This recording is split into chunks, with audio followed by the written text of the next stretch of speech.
前来行刺的，我叫赵玉，你叫什么？现在是我在问你，是谁派你们来的？切，小气！那么大个男人，连名字都不敢说。哼，我有什么不敢说？某家行不更名，坐不改姓，尽展明昭自雄飞。好了，现在说吧，是谁派你们来的？你猜？我怎么猜到？简直是狗屁不通！听我好言相劝，休要拖延时间，赶快供出实情。看在你是个女子的份上，某也不会为难于你。否则，将你押回刺史府中，重刑之下，皮开肉绽。到那时，方知国法无情。哟，吓死我了！你们这些男人呐，就会说狠话，吓唬我们这些弱女子。你是弱女子，就凭你的身手，10个大男人也不是你的对手。少说废话，究竟是谁派你们来的？你真想知道？说。问你身后的人好了。不要跟我耍这套鬼把戏，我是不会上当的。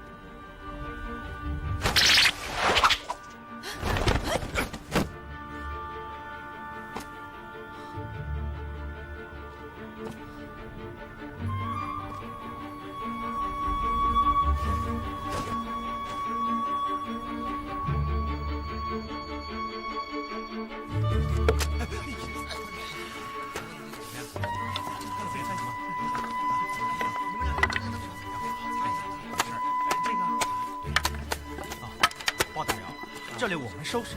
你辛苦了一天，夜里又受到了惊吓，早些回去休息吧。张护卫还没有回来，而且大家都累了一天，要干一块干，干完了大伙儿一块休息。大爷，卑职这一辈子还是头一次见到像您这样当官的。都是当官的自己把自己抬高，其实和老百姓也没什么不一样，也得吃喝拉撒，穿衣睡觉。哎，这怎么回事啊？哎，包大人，这是怎么回事啊？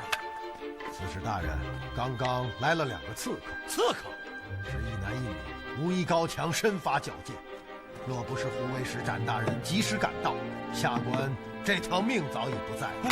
这刺史府中守备森严，怎么会混进来刺客？这些人不是混进府中的普通刺客，而是高来高去、陆地飞腾的飞贼，都是些江湖高手，并为等闲之辈。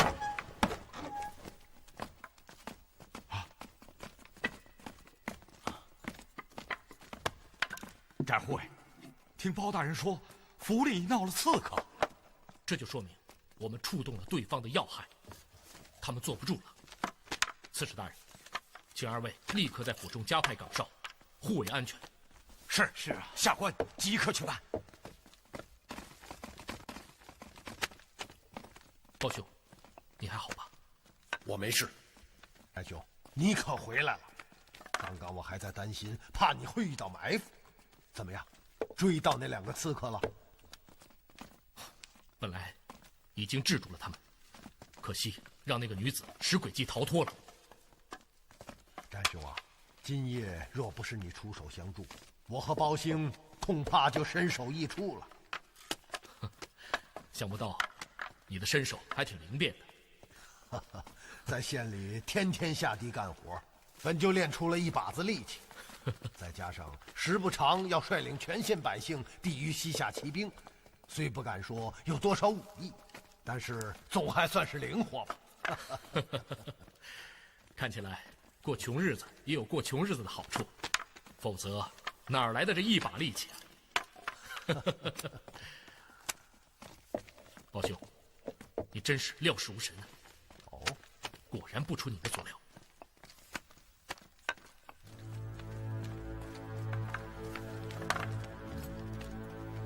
早在意料之中，此事不要对任何人讲起，就是对刺史大人也要暂时保密。我明白。战兄啊，依你看，今夜这2个刺客是什么来头？这2个人武功极高，尤其是那个女子，剑术精奇，轻功了得，更兼诡计多端，智谋过人。这样的人绝不会是普通的江湖毛贼，一定大有来头。说的简单点儿，他们不是本地人。不错，西北道的马贼盗匪我见得多了，没有这样的功夫。今天下午我们刚刚校阅了宁州卫，打了他们一个措手不及，夜里这2个刺客便出现了，这会是巧合吗？哼，如果这样也能算是巧合，那天下所有的事情便都是巧合，这中间明摆着有因果关系。那么，这因果关系又是什么呢？我们视察了宁州卫，发现了他们的破绽，他们这才要派遣杀手前来。不错，合乎逻辑。你想过没有？这2个刺客想要杀死我，这又是为了什么？这还用说？他们一定是知道了你的厉害，这才想要将你除掉，阻止我们调查大石川命案。阻止调查，这才是他们的最终目的。刚刚我们说过了，从今夜这2个杀手的武功机变来说，绝不是本地人。这就说明这宗阴谋的策划者并不只是庞玉和宁州州衙中的内奸，还有外部势力参与。不错，从今夜我们见到的这2个刺客来判断，这股外部的势力非常强大。包兄说的对极了，能够御使这种高手的人，绝不会是普通的江湖人物。詹兄，我有一种直觉，这股外部势力才是最强大的，他操纵着这里发生的一切，而庞玉等人所扮演的角色，在这出戏里，只不过是微不足道的小人物。与我所想完全一致。怎么，詹兄早就想到了？全都退下吧。是。包兄有所不知，而今朝内局势，外表平静，内部却暗流涌动。哦，太后与皇帝的矛盾极深，皇帝亲政后，削夺太后之权，令太后深恶痛绝，早欲除之而后快。什么？此事乃朝廷绝密，你知我知，不足为外人道。保长明白。幸免八贤王主持朝政，兵权又在杨太尉手中，太后一时还翻不起大浪。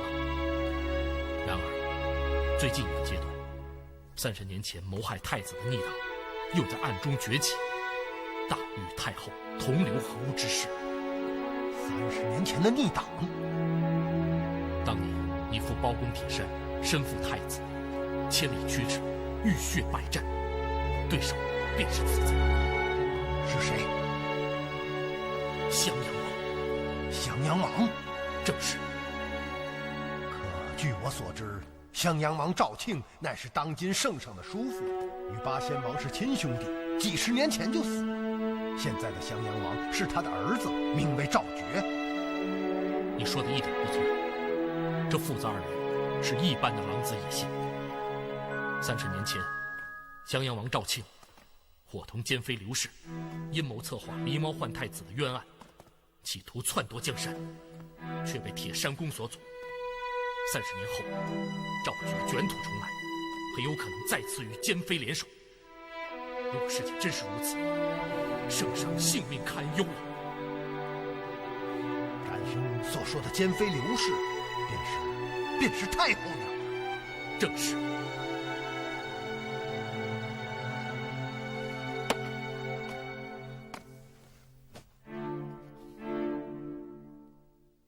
圣上不是太后亲生，圣上是陈妃李娘娘所生，却被襄阳王和刘妃以狸猫换太子的诡计调换出来。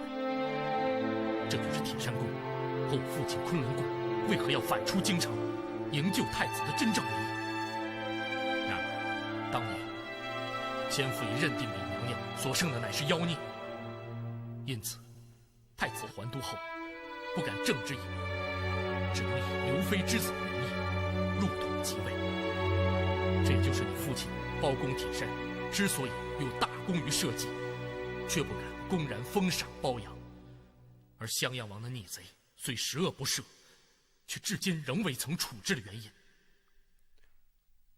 圣上知道真相了。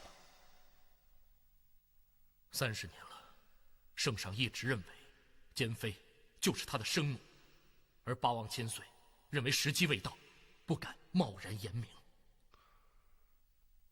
是这样。此次圣上西巡，我一直心中忐忑，这才请旨提前1个月下来巡查。本以为一切正常，不料临界之日，宁州却发下大案。今夜又见这2个武艺高强的杀手，我不禁是惕然心惊啊！宁州的水很深啊。昨日接到唐报，圣上已经起驾离京，不日即将抵达这里。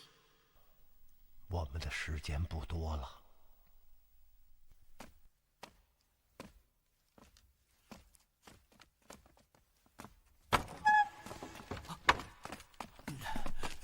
郡主，雷王冠怎么了？中了展昭的诡计，被自己的转轮镖所伤。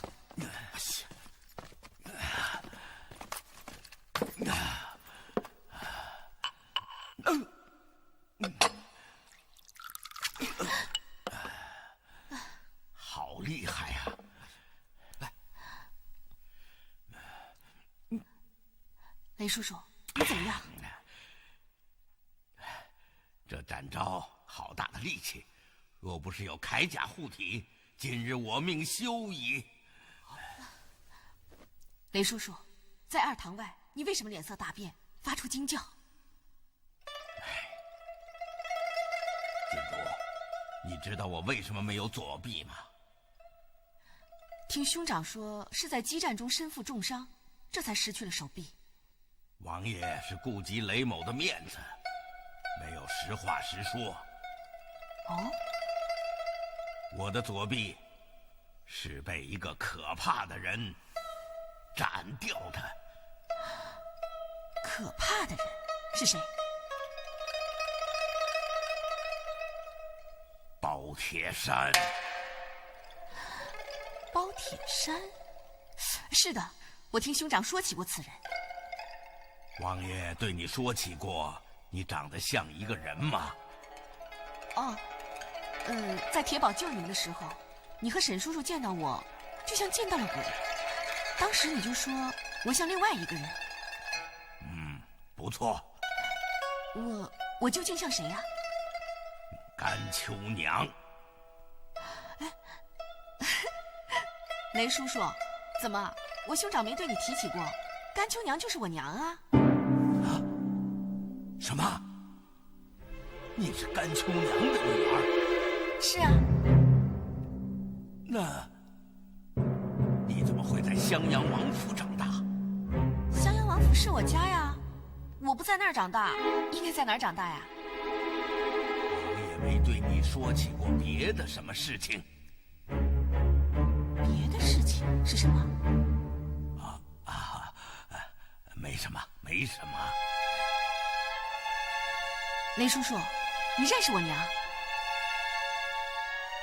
那是很久以前的事了。哦，哎，雷叔叔，刚刚你提到包铁山，我这一生中最可怕的噩梦，便是包铁山。在囚禁铁堡的30年中，我时时会从噩梦中惊醒。醒后，我虽然发现自己被囚禁，但仍然庆幸，噩梦中那个可怕的魔鬼已经死了。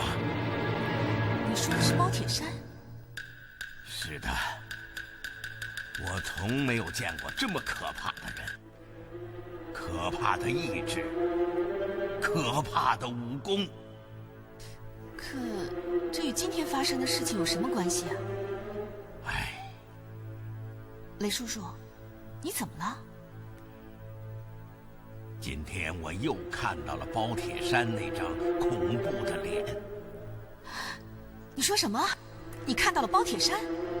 是的，包铁山，他的脸我一辈子都不会忘记。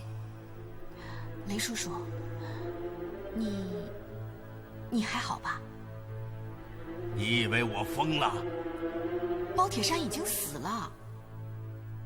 我知道，我知道，我亲眼看着他死去。这条左臂就是他临死前斩去的。可你说今天看到了包铁山，那个包拯简直与包铁山长得是一模一样，只是他的脸稍微黑了一些，汗下留着胡须，而且而且什么？他的年龄，他的年龄似乎年轻了许多。否则，我会认为包铁山没有死。雷叔叔，你不会是杯弓蛇影吧？他，可能是世界上我唯一不会认错的人。雷叔叔，你累了，快去歇息吧。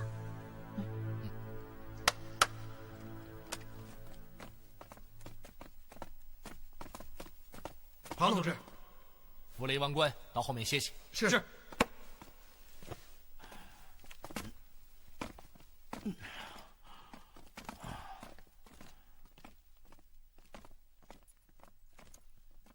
怎么样，见到刘玉了？他收下了500两黄金，答应做我们的内应。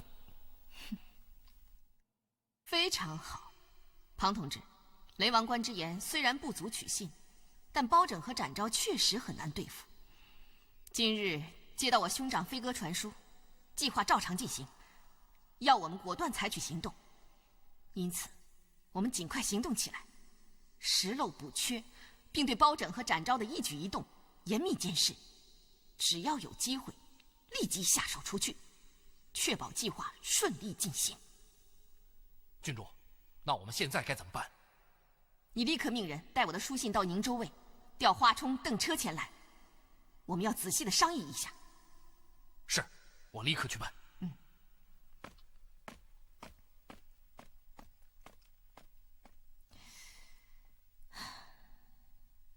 展昭，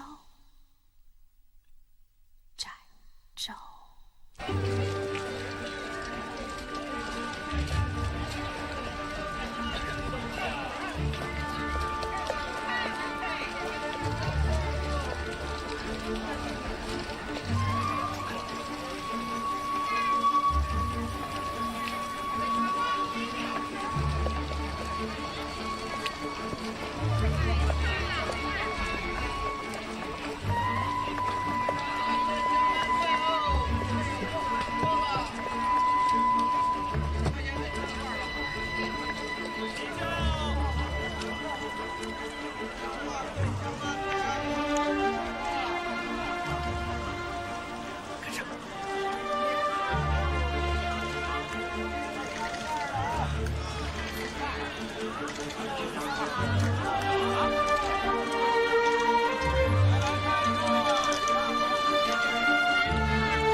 还跟着呢。让大家准备好了。卫士哥哥们都准备好了吗？准备好了。快！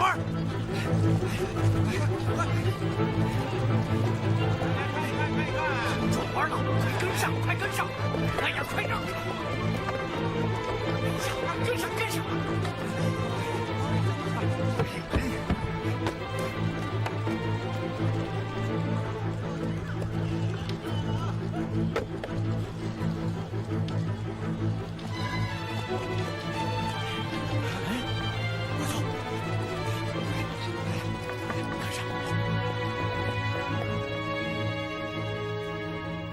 果然有人跟踪。早在预料之中，看来我们这对手不简单，很下了一番功夫。法曹公孙大人率衙役在小杨村与我们会合，立刻出发。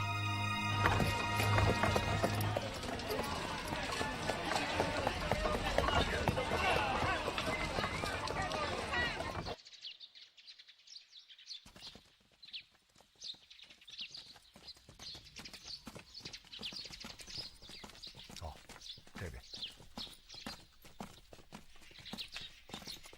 就这家。有人吗？家中有人吗？怪了，怎么没人答应啊？几位，你们找谁呀？哦，大嫂，我们是衙门里的，找张柳氏说话，这里是他的家吧？是啊，怎么，你们是衙门的？啊，正是。今天早晨来了一波穿工服的人，也说自己是衙门的，说要带张柳氏他们到衙门问话，这不，早早的就走了。带走了？正是啊。大嫂，你们村还有冯杨氏和张赵氏。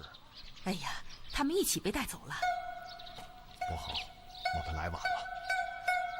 一定是对方害怕我们询问这些证人，露出破绽，这才先下手为强。事不宜迟，我们立刻追赶。哎，老爷，还要到下尾村去找姜老汉和胡老汉吗？从这里的情形看，对方一定不会放过他们，想必也遭遇了相同的命运。好快的动作！宝兄，我们动身吧。可是往哪儿追呀？你没听大嫂说，那些衙役是要将他们带回州衙问话。他们绝不会带着证人回到宁州城。却是为何？他们将证人带走，一定是为了杀人灭口，而且要做得神不知鬼不觉。而今宁州城中戒备森严，他们在城里杀害这些证人，无疑是引火烧身。对呀，这么简单的道理，我怎么就没想到呢？从目前的状况来看，对方对我们还有所顾忌，不敢明目张胆地行凶杀人，因此这些证人还不至于立刻遭遇危险。哦，却是为何？你挺聪明个人，连这么简单的事儿都想不明白啊！如果他们真的豁出去了，何必还带着证人走啊？在这儿杀了岂不最省事儿？对呀，我这一问，确实是太笨了。所以我们要朝反方向追，他们一定会将证人带到安全的地方，再下手加害。有道理，咱们立刻出发。走。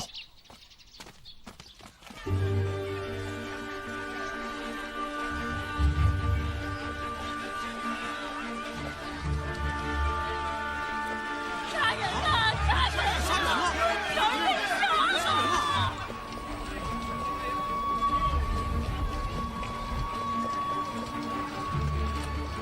从晌午时分追到这里，眼瞧着跑了几十里，怎么连他们的影子也没看见？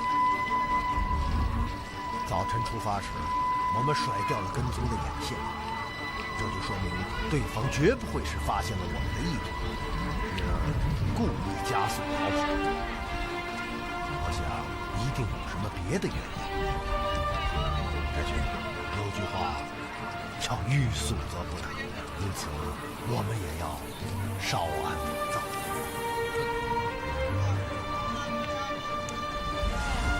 我知道你是想问我会不会追错了方向。你怎么知道？一看你的脸色，我就知道。豹兄真是了得啊！一目洞穿人心。你放心，我们追的方向绝不会有错。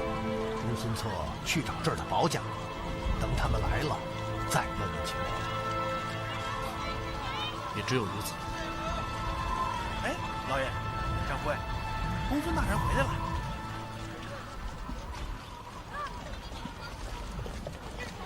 在那儿。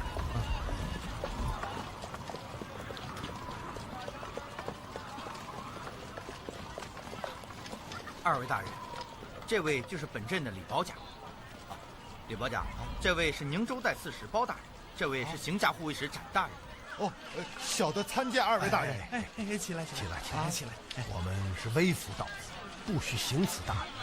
我问你，今日晌午时分，有没有一伙官商打扮的人，带着几个老百姓经过这里？刚刚马曹大人已经问过小的了，小的立刻到坊里了解了一下，没有人看到公差经过这里。你能够肯定？大人也知道，咱这德安镇虽然南北往来的行人很多，车马也甚是凑齐，但大小街道也不过7、8条。如果有公差押解犯人经过这里，应该会有人看到。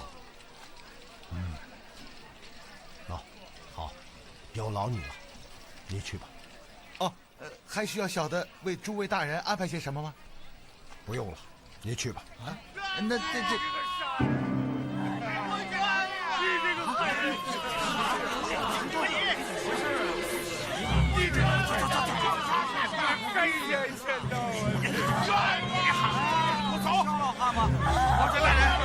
出了什么事儿了？究竟怎么回事啊？李保甲，我女儿淑玉被杀了！被谁杀了？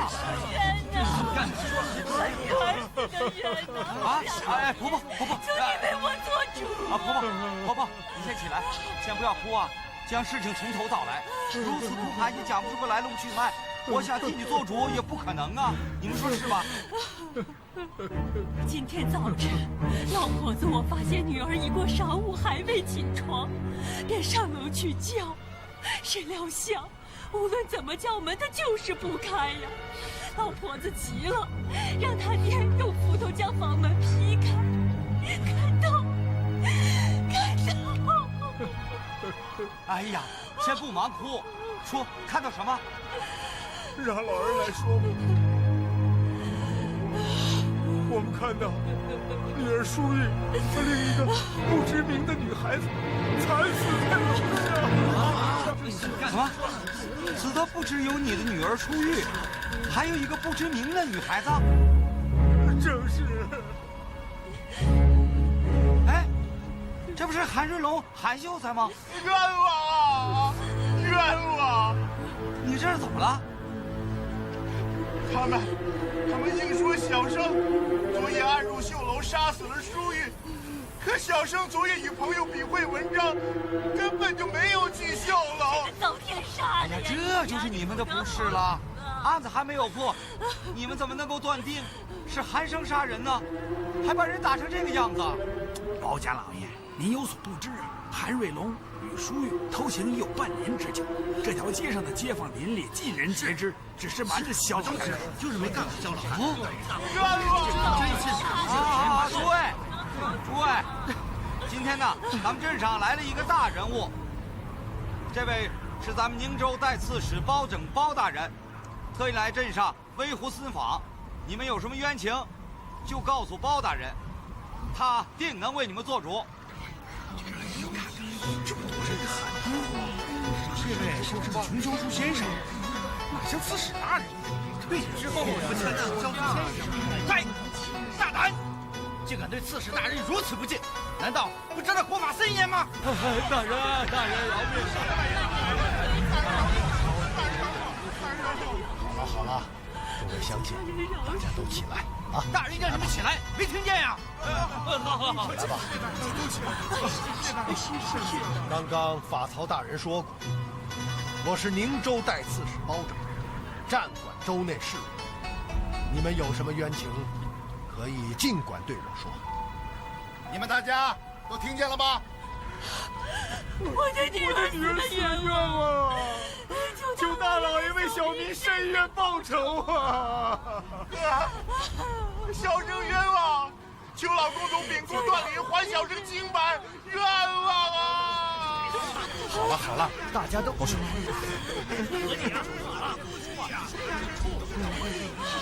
这个民间刑诉，我看还是交给地方官处置。我们还是赶快出发，追赶那些假官差，救出正人老爷。三兄啊，忙事虽重，也不能轻忽民事。唐太宗说过：“民为水，君为舟。水能载舟，亦能覆舟。”对于我们当官的来说，民事大于天。我们既然赶上了，怎能够袖手旁观呢？可你想过吗？万一迁延时日，致使证人被害，那同样对不起老百姓。这点我早已想到，请展兄放心。就像我在小杨村所说，证人暂时不会有幸免之忧。那些假官差带走了证人，是为了逃避我们追查。即使要杀人灭口，也必定要等到上峰的命令，否则他们大可在村中便杀害那些证人，而不必劳人费马的将他们骗走。再有，断案之道从来不可能是笔直向前，而是迂回往复。在你想象不到之处，却已进入了另一个境界。此所谓沉舟侧畔千帆过，病树前头万木春。所以要耐心，欲速则不达。你想到过没有？也许我们的脚力过快，已经赶过了他们。也许他们还有别的事情耽搁，走在了我们的后面。如果我们一味地向前赶路，就会离他们越来越远。有道理。有时候把节奏放慢一点，未必不是件好事。也许能够收到意想不到的效果。好，一切就依包兄。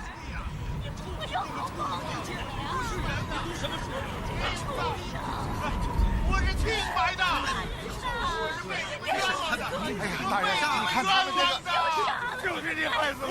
别瞎吵吵了，像你们这么嚷嚷，大人能问话吗？都给我闭上嘴，听大人问话。太过了，不值啊！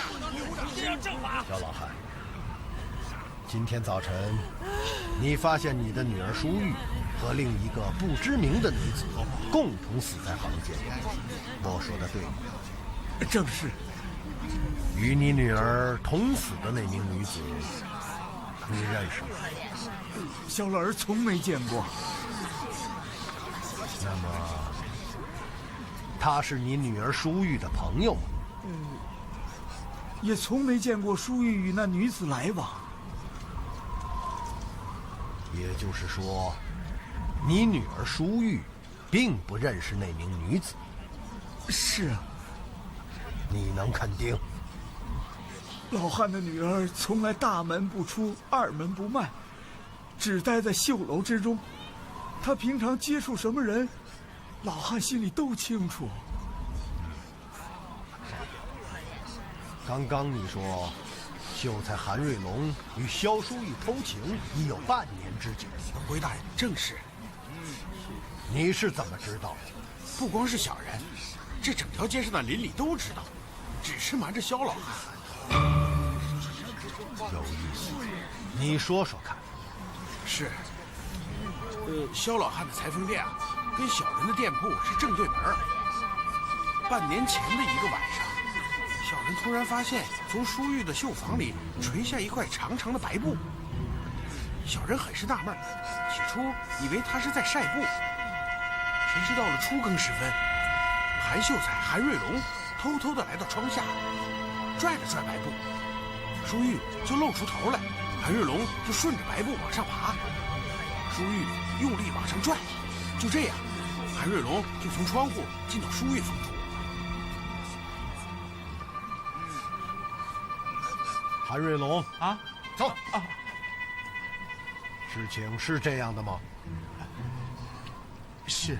哎呀，你这个回你是个秀才，你身为秀才，知书达理，竟会做出这等偷鸡摸狗的下流勾当，难道不觉得脸红吗？老公主教训的是，万生无地自容。唉，你继续说吧。从那以后啊，韩瑞龙几乎是天天来，慢慢的，这里的邻居们也就见怪不怪了。本来小的想将此事告诉小老汉，但又怕他们父女不和，就瞒下去了。大人要不相信，可以问一问在场的乡亲们，大家都是老汉的街坊四邻。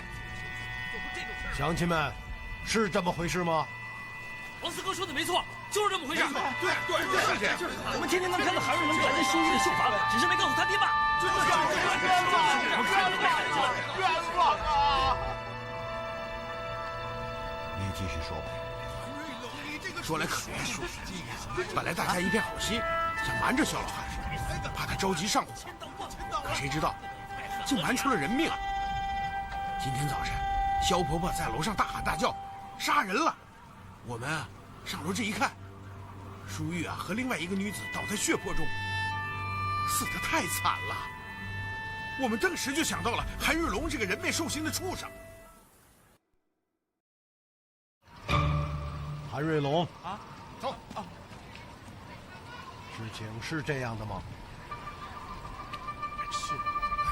你还有秀你身为秀才，知书达理，竟会做出这等偷鸡摸狗的下流勾当，难道不觉得脸红吗？老公主教训的是，万生无地自容。你继续说吧。从那以后啊，韩瑞龙几乎是天天来，慢慢的，这里的邻居们也就见怪不怪了。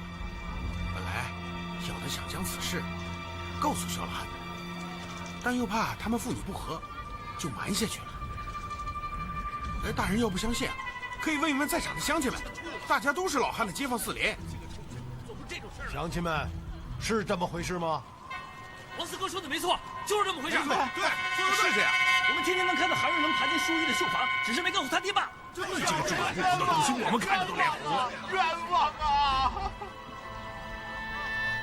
你继续说呗。说来可怜，本来大家一片好心，想瞒着萧老汉，怕他着急上路，谁知道竟瞒出了人命。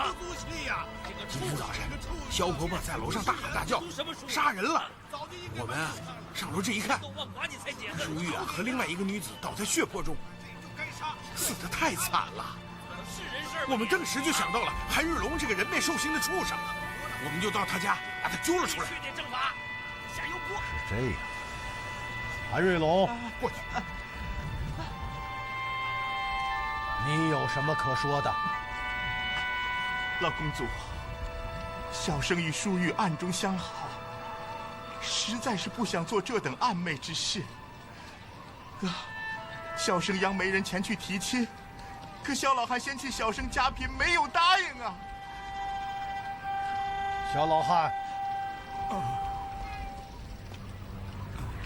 可有此事？确有此事。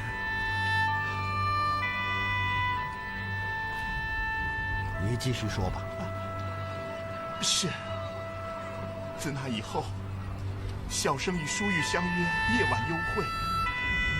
我二人害怕用梯子会惊醒旁人，淑玉这才想出这么一个办法。没想到，老公主，可晚生昨晚真的是与朋友比会，没有去过绣楼啊！冤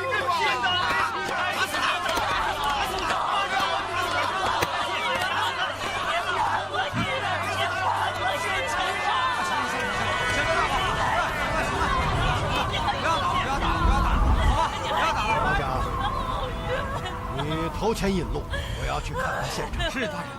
来，这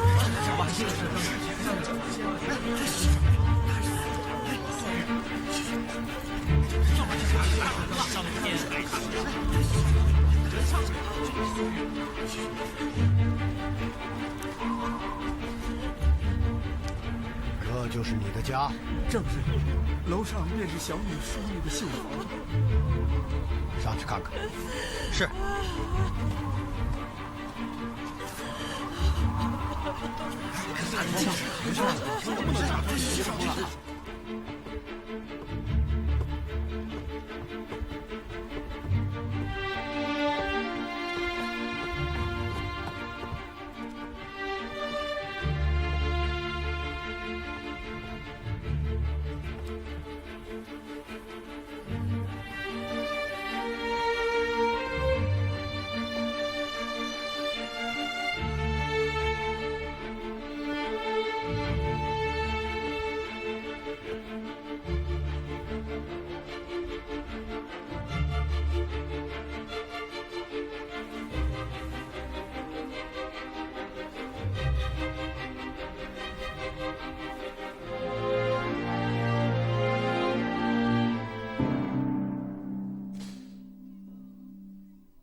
脱下这无名女子脚穿的绣鞋。好。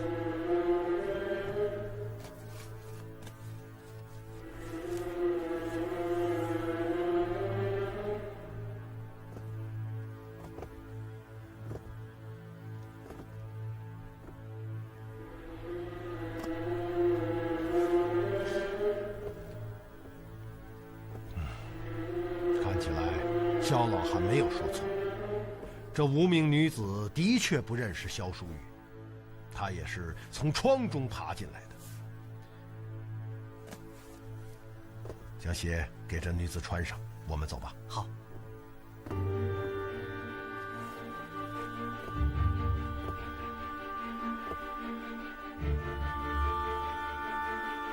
走。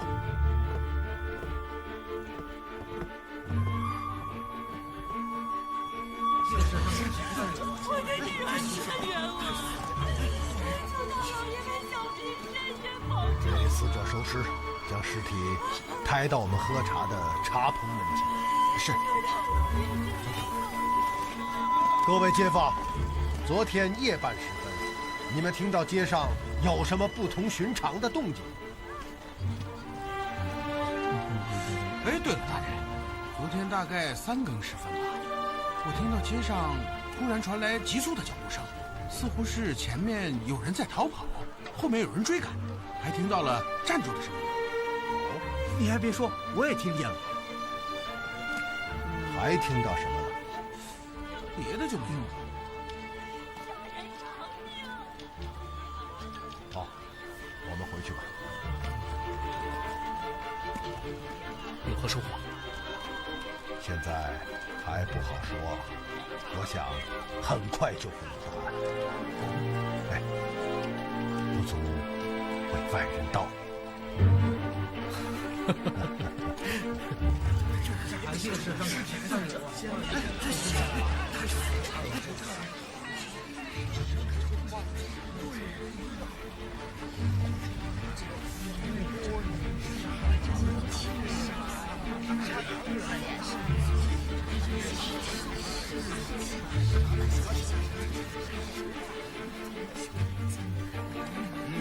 李保甲，将这无名女子尸身放在屋檐下，请全镇的百姓来认看，有没有认识此人？啊，是。来，抬过来，抬过来。各位父老乡亲，请大家今天来看一看，有没有认识这位死者的？这不是董府的押过去吗？没错，没错，就是他呀！真的是警察。刚刚，没错，就是警察。是哪位在说话？啊，回大人，是小人在说话。你认识死者？认识倒是不认识，可是我见过他，他是董监生府的丫鬟，名叫锦梅。你能肯定？啊，绝对肯定。他曾经到我的铺子里买过针线。大人，肯定是他。锦梅也到我铺子里买过东西。好极。出钱，传董监生到场。大人，董监生是本地大户，又是监生老爷，有功名的人，小人无权拘唤。是我忽略了。公孙大人，就请你辛苦一趟，带衙役前去董府传唤吧。不辛苦，卑职立刻动手。保甲啊，麻烦你找个保丁与本官引路。好，请。我的女儿啊，你这个爱剑道的呀，你个畜生啊！这是你随身的物件，刚刚掉，还给你。啊，老公主，这不是晚生之物啊！胡说！我亲眼看到是从你身上掉出来的。老公主，您定是看差了。晚生家境贫寒，连吃饭都是饥一顿饱一顿的，怎么能用得起如此上等的玉料？哦，也许是本官看错了吧。啊，大人，怎么？这德安镇上有多少大户？哦，大人知道，咱们这德安镇位在戈壁沙漠之间，没什么出产，也没有大块的耕地，老百姓大多经营一些小买卖，没什么有钱人。说起大户，只有2家，都是曾经在朝里做过官的，一个就是刚才所说的董监生，另一个便是方俊鹤方举。是这个。来人呐！杀人了！杀人了！士兵们，当街胡喊些什么？我的妻子王氏被人杀死在家中，求您做主啊！又死一个！不要！来，起来！家里，这位是宁州带刺史包大人，你有什么冤屈，尽管向他申诉。小人失明，乃是镇中开杂货铺的。昨天夜里，小人外出断货，正宿未归，刚刚回到家中，发现妻子王氏被人杀害。杀人凶手定是镇中大户方俊鹤，求青天大老爷做主啊！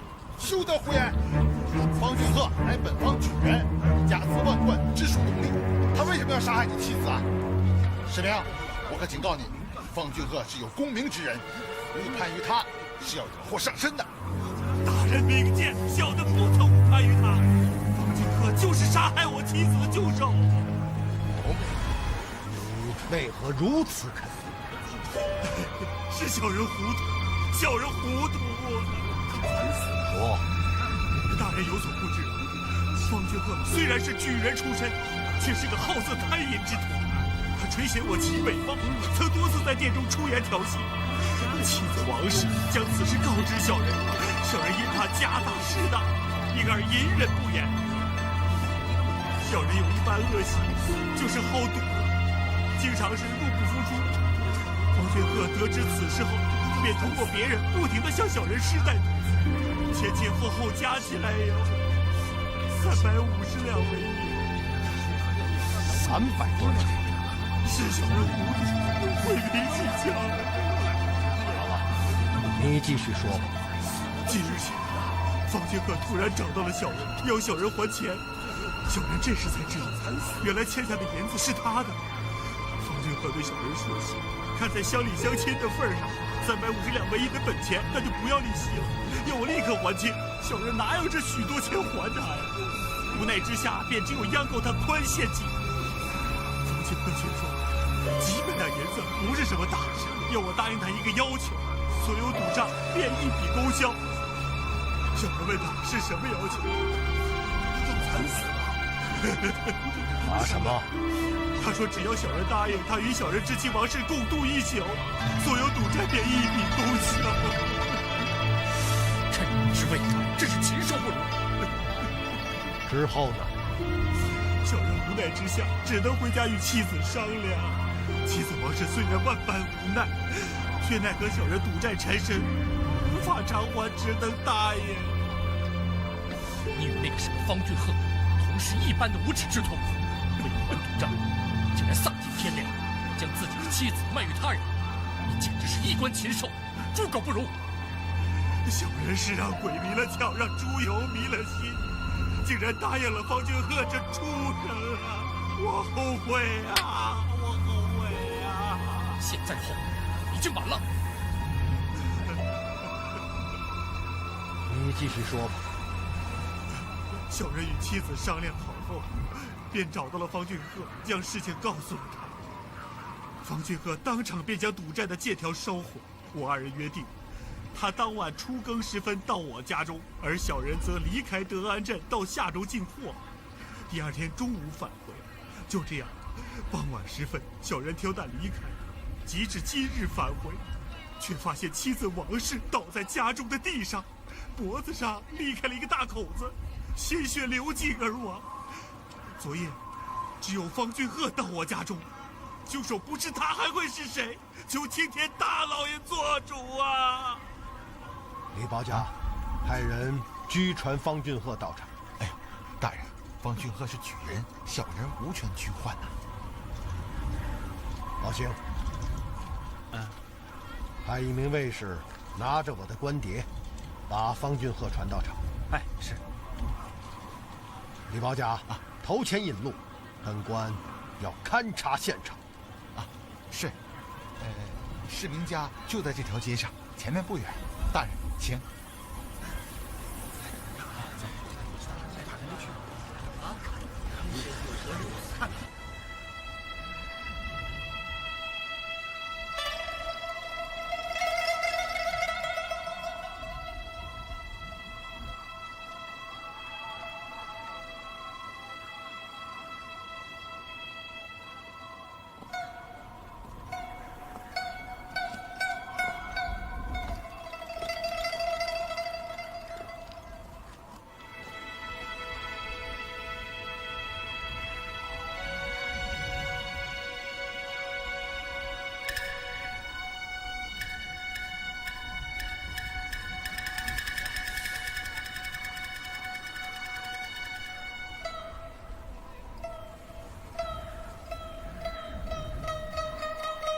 兄，依你看，死者的伤口是何物所致？不像是刀斧之类的锐器，这再钝的刀也不至于在脖子上划出这锯齿状的伤痕，伤口两侧更不会翻起肉丝儿。说得好。那你觉得杀人凶器是什么呢？不好说。如此巨大的伤口，看起来像是被什么东西给咬的。看情形，王氏死前定是经过了一番激烈的搏斗。屋中凳倒桌翻，杂物满地，看情形，应该是的。仔细查找，不要放过任何蛛丝马迹。是。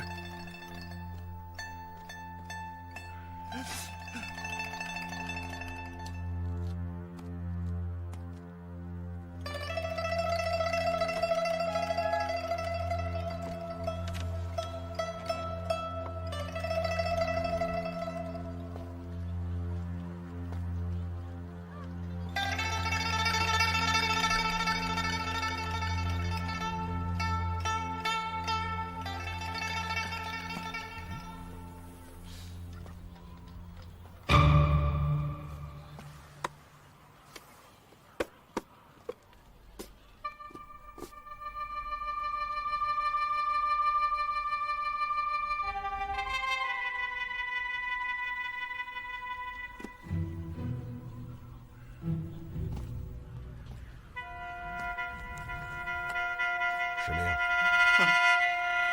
你家的卧房在于何处？在后院中。头前引路。大人请。请。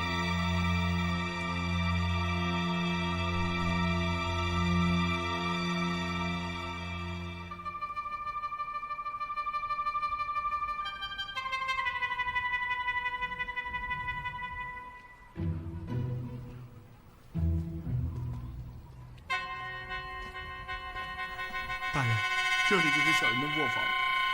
好，走。大人请。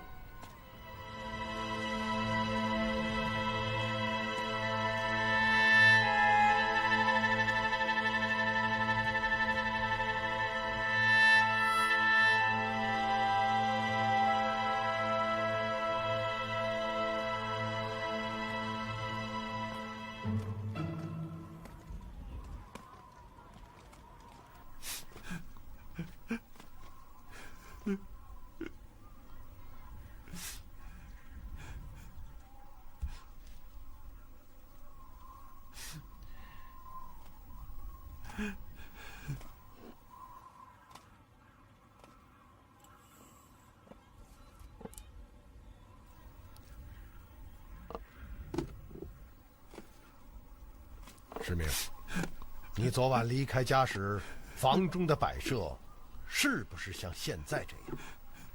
小人刚刚也在纳闷，这似乎没有人进来过。我们出去吧。大人请。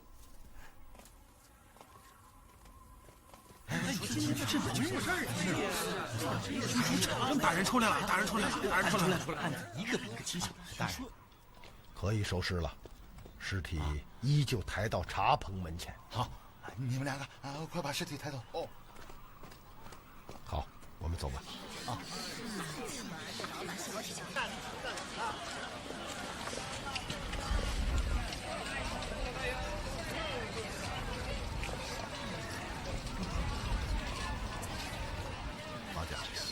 最近你们这里有没有人家在盖房子？有啊，前街的木匠正在翻盖老房子，这些日子白天夜里干，热火朝天的。这大人怎么突然问起这个？好，随便问。这镇子上有多少木匠？真正称得上木匠的也就4个吧。东街的李宝，南街的甘然，北小巷的赵万，锦阳街的孙福。大人怎么突然想起要问木匠啊？俗话说死者为大，你看看眼下死者的尸身暴尸在阳光之下，实为不敬。这样，你据传徭役，将这4个木匠全部调到这里，取些木材，钉上几个薄皮棺材，先将尸体放置其中。哦，是这样。好，小的这就着人去办。大人。哦。怎么样，公孙大人？董监生到了。回大人，董监生未到，其妻巫氏前来会话。哦，有请。是。有请巫氏前来回话。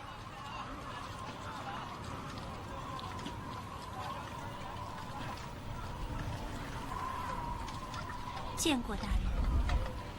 夫人免礼。董监生为何不到，却要夫人抛头露面？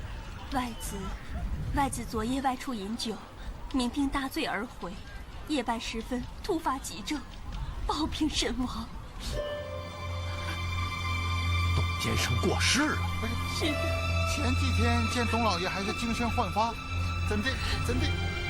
哎呀，这可真是天有不测风云呐！董监生既已过身，死者已，夫人节哀顺变。多谢大人抚慰。今日叫夫人到场，非为别事，乃因昨夜锦阳街发生命案，有一名无名女尸，街上有人认得是贵府的丫鬟锦梅。哦。不知锦梅现在何处？2天前，锦梅告假回家，至今未归。也就是说，锦梅不在府上。正是。夫人，你辨认一下死者，看看是不是锦梅。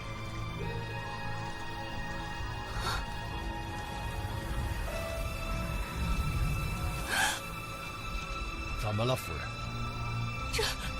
这正是锦梅。你能够肯定吗？绝对肯定。锦梅是妾身的贴身丫鬟，妾身怎么能够认错呢？另外一具女尸，夫人认得吗？妾身不认得。她是锦阳街萧老汉之女，名叫萧淑玉。不知夫人是否知道，锦梅生前与萧淑玉可曾相识？下人们的事情，妾身实在不知。好，有劳夫人，就请在轿中略憩片刻，一会儿本官还有事相去。是。哎，方金鹤来了。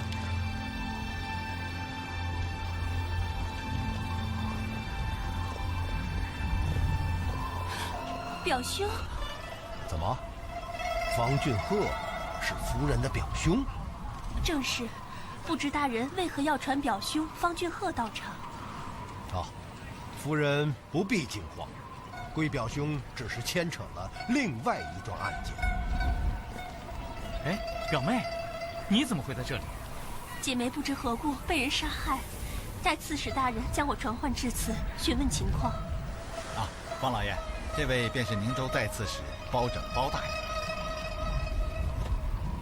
晚生方俊鹤叩见老公主。方举人，请起吧。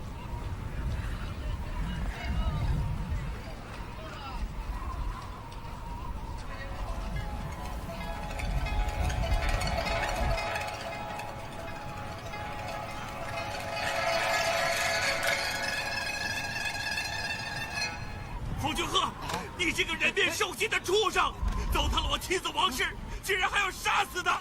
你还是啊！你是啊！包大人在干什么呀？放开我！住手！放开我！这究竟怎么回事啊？没事吧？世明，你说哪个糟蹋了你妻子？哪个杀了她呀？你这个脏心烂肺的畜生！你不但糟蹋了我妻子，你还杀了她！你还狡辩！你还是不是人呐？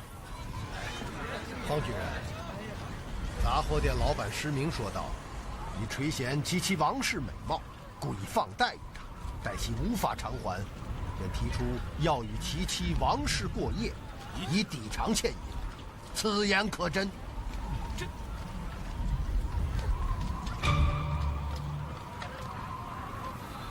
方举，回答问题。是，回老公祖的话，确有此事。石明言道：“昨夜你二人约定，你去他家中与琪琪约会，他则离家到下州进货。今日中午，石明回家，发现琪琪王氏被杀死在家中。他认定你就是杀害琪琪王氏的凶手，你有何话讲？”老公祖，晚生冤枉了。晚生昨日虽然与师明约好，却因家中有事，根本未去赴约。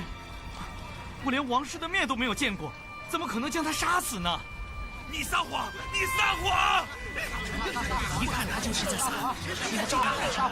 对，方俊鹤一定就是凶手。大人，这方俊鹤没有风流成性，提起一问，一定是他，先奸后杀。对，凶手一定是他。大人，王子犯法与民同罪，他虽然是举人，有钱有势，但杀人偿命天经地义呀！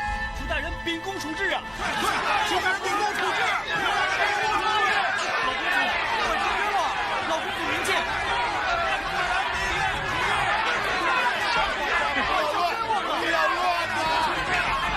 你看到大人的审案吗？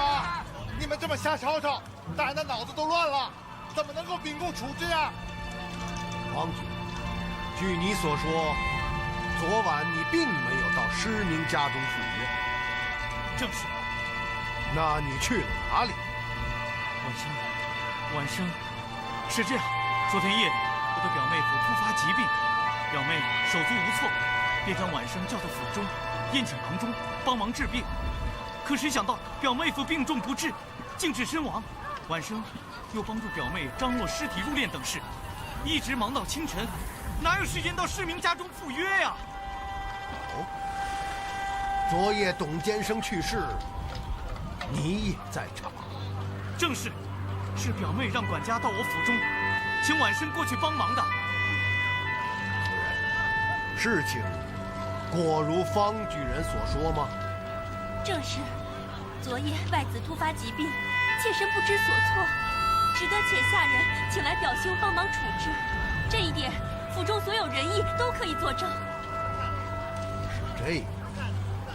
老公子，晚生昨日确实没有到过施明家中啊。大人，他们兄妹这是互相包庇，谎言抵赖啊！对，大人，来可是我！大人要请控制法！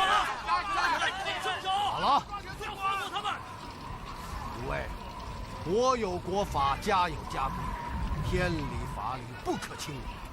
天理者，公平也。既不能杀富济贫，也不能欺压穷弱。举凡案件，总要证据确凿，才能够定人之罪。你们大家说对吗？大人说的对呀，说的对呀。李保甲大人，刚刚本官叫你传木匠到此徭役，人到齐了吗？啊，已经到了。现在何处？啊，在象牙塔下等候。好，你们随本官到象牙塔下。啊，请。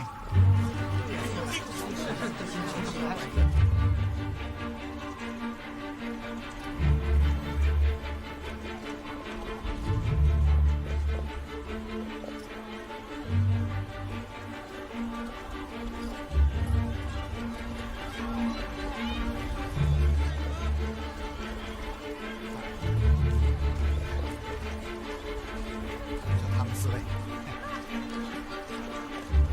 还不见过大人？见过大人，大人。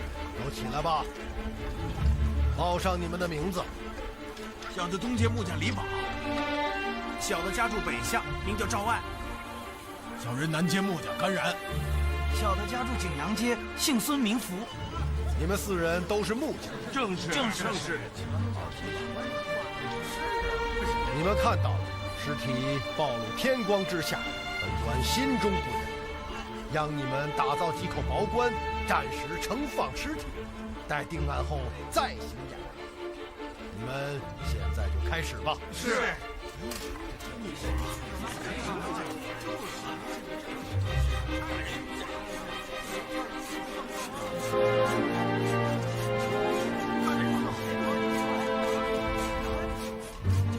老兄，此举是无误。山兄，好戏马上就要开场了。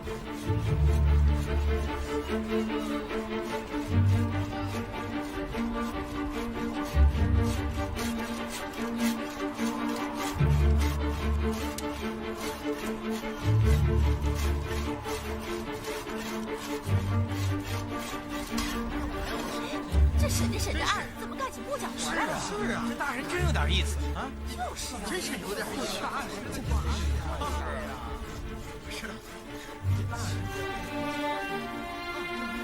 人，还断不断案了？啊，是啊，他死活来了。你们没有听到大人说话吗？大人说，先把死者的尸身陈列起来。一边断案一边做官，这也行啊？就是啊，大人是不是审不清判不明，就此拖延时间啊？大胆！这话是哪个说的？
凭据南街木匠甘然，大人，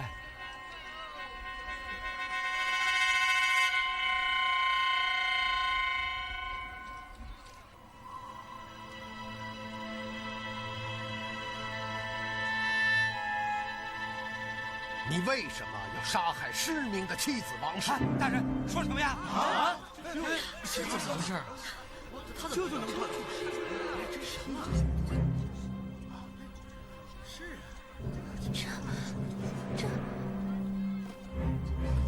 你就是杀害王氏的凶手。啊！大人说的话，小的不明白。不明白？大人，杀害我妻的凶手是方俊鹤，不是甘木匠。你错了，杀害你妻子王氏的真正凶手，就是木匠甘然。大人，此事与甘木匠何干呢？我兄，不会搞错吧？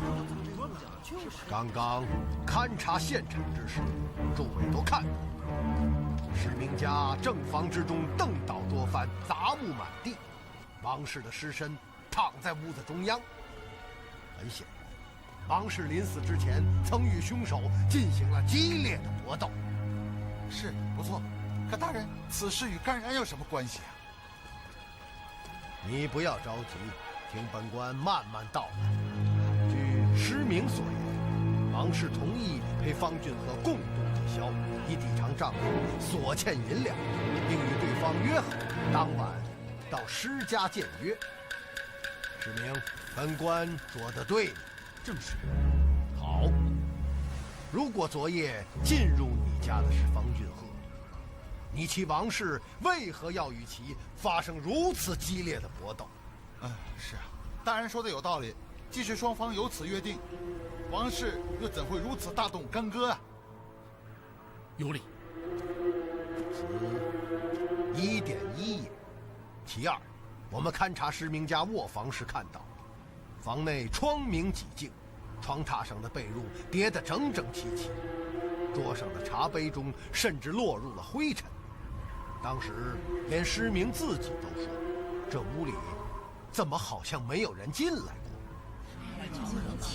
诸位想一想，如果凶手真的是方俊鹤，他至少应该先进卧室，与王氏同床共眠之后再下毒手杀人。如果事情是这样，那么凶案的现场便应该是在卧房，而不是在施家的正房之中。那有没有可能是王氏和方俊鹤眠宿之后，王氏将其送到外面，方俊鹤才下手杀人呢？如果是这样的话，施明家的卧房中为何如此干净？甚至连床上的被褥都没有人动过。对，说的有道理。哦，对，大人说的是，小的糊涂了。刚刚所述的一切，只能说明一点，那就是方俊鹤昨夜根本没有到过施明家中，杀害王氏的另有其人。我仔细看过了施明家的大门，完好无损。这就说明门的确是王氏自己打开的，而进来的人却不是方俊鹤，这又是怎么回事呢？对呀，既然昨夜来的不是方俊鹤，那王氏为何要将屋门打开呢？据我推断，事情一定是这样。昨天夜里，方俊鹤本应到施明家赴约，可时至3更仍然未到。在家中等待的王氏不知发生了什么事情，便打开大门出去看看。就在此时，木匠甘然沿街走来。